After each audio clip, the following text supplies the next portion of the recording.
गुरु गोविंद दोनों खड़े काके लागू पाए, बलिहारी गुरुदेव की जो गोविंद दियो मिलाए। बोलो गुरुदेव की जय हो, बृहस्पति देव की जय हो। आज आपको बता रही हूँ गौ माता व भैंस में अंतर। एक दिन भैंस ने पूछा, दूध तो मैं भी देती हूँ, फिर गाय को ही माँ क्यों कहा गया? मुझे चाची ताई का भी पद नहीं मिला। हमने भैंस को समझा दिया कि चांदी और सोने के भाव में दिन रात का अंतर होता है। अब आप भी समझ लो, गाय में जो गुण है वही गुण उसके दूध में है। जिस माँ ने हमें जन्म दिया उसे बराबर की ममता हमें गाय से मिलती है।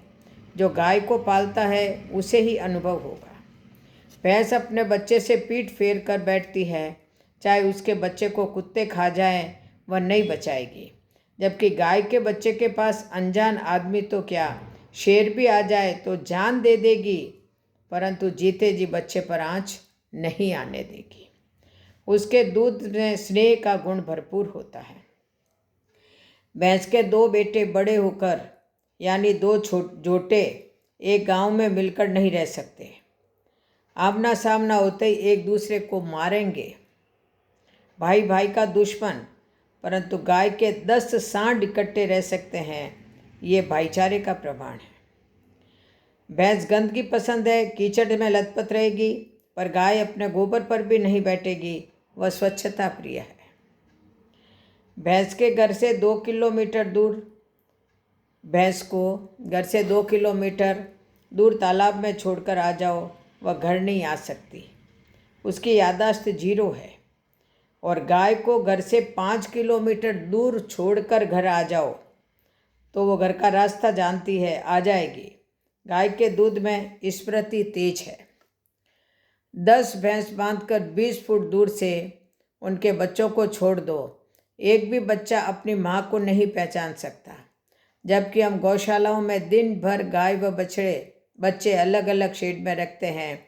सायंकाल जब शाम सबका मिलन होता है तो सभी बच्चे हजारों की संख्या में अपनी अपनी माँ को पहचान कर दूध पीते हैं। ये है गौदुग्ध की मेमोरी। जब भैंस का दूध निकालते हैं तो भैंस सारा दूध दे देती है, परंतु गाय थोड़ा सा दूध ऊपर चढ़ा लेती है। जब बच्चे को छोड़ेंगे तो उस चढ़ाए दूध को उतार देती है। ये गुण माँ के हैं जो भैंस में नहीं है। गली में बच्चे चोल रहे हैं, खेल रहे हैं और भैंस भागती आ जाए तो बच्चों पर पैर अवश्य रखेगी, लेकिन गाय आ जाए तो कभी भी बच्चों पर पैर नहीं रखेगी। भैंस धूप और गर्मी सहन नहीं कर सकती, जबकि गाय मई जून में भी धूप में बैठ सकती है। भैंस का दूध तामसिक होता है और गाय का सात्विक।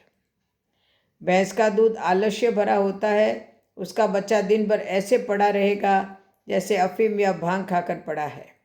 जब दूध निकालने का समय होगा तो मालिक उसे ठोकरें मारकर उठाएगा, परंतु गाय का बछड़ा इतना उछलेगा कि आप रस्सा खोल नहीं पाएंगे ठीक से। इन सभी वैज्ञानिक तथ्यों को जानकर भी गौ माता को राष्ट्रीय माता घोषित नहीं किया जाए तो वह सरकार यकीन के योग्य नहीं है। गौ मंत्रालय का गठन त्वरित भारत सरकार को शीघ्र करना चाहिए, राष्ट्र प्रथम की भावना के साथ। जय श्री गौ माता, जय श्री कृष्ण, जय जय श्री कृष्ण।